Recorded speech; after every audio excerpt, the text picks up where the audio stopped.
Jack Frost looked at the mother Snowdrop, who tilted her head to one side. Snowdrop nuzzled his cheek with soft, white feathers. Chompy was still pulling away from him, but his Snowdies were longing to be with him. Very slowly Jack Frost loosened his long, bony fingers from Chompy's wiry hair. He took his arms away from Chompy's neck. The little goat hurried away, and Billie fluttered over to him. As soon as she touched him, he shrank to fairy size and bleated happily. "No more chicken noises," said Rachel, smiling. "He is back to normal self." "Yes," said Billie, "and it is all thanks to you, Rachel and Kirsty." "You are welcome," said Kirsty. "We are just happy that you have Chompy back." Jack Frost patted little Snowdrop, who sat on his shoulder, and walked over to pet the Snowdrop. She lifted her head, and he stroked her gently. As Rachel and Kirsty watched, they saw his chin wobble. He sniffed, and then a tear rolled down his cheeks. "I am so glad you love me," he said.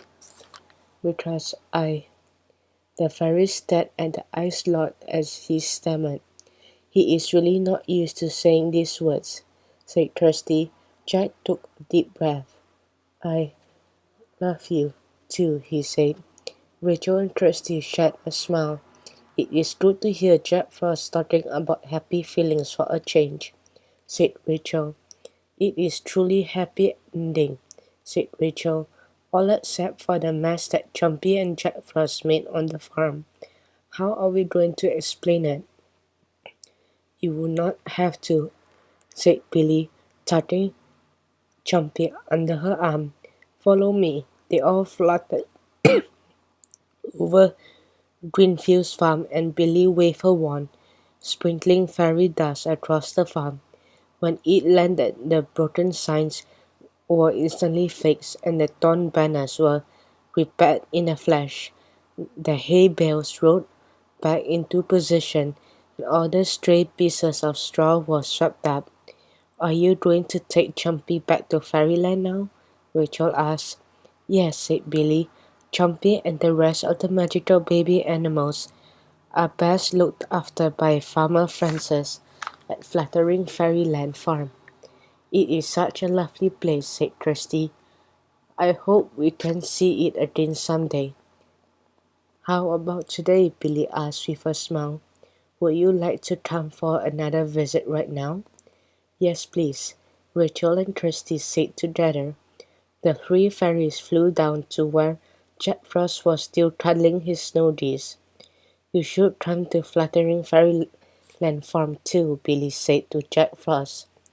"I want to show you what a farm is like when the animals want to be there." Jack Frost nodded, and Billie raised her wand. A sparkling flash of fairy dust whooshed around the little group, surrounding them with bands of light. They were dazzled by it, and when the light faded, they blinked and gazed around in wonder. They were once more standing on the lush green grass of Fluttering Fairyland Farm. Farmer Francis was in front of them, and he smiled when he saw Jack Frost cuddling the Snowdies.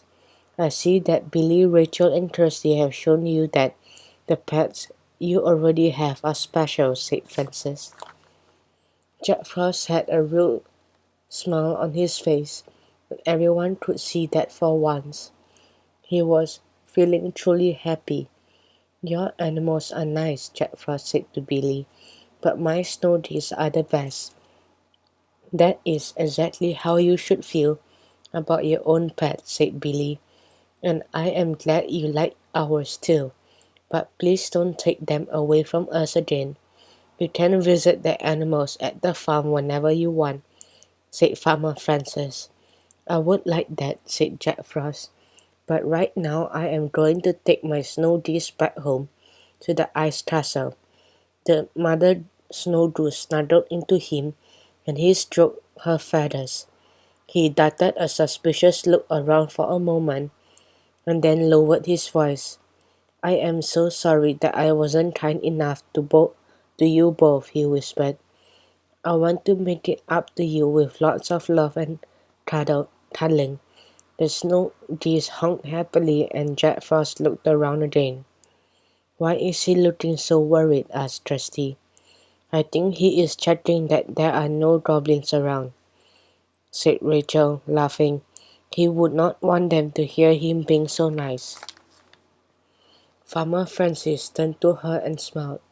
You and Trusty are always welcome visitors too, he said.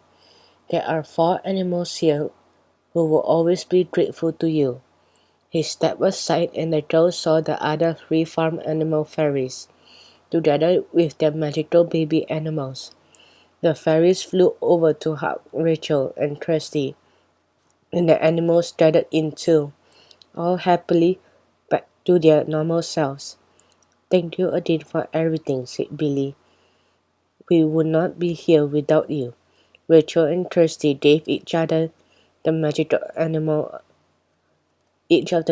animals a cuddle. Then, as the fairies waved goodbye, Billie raised her wand.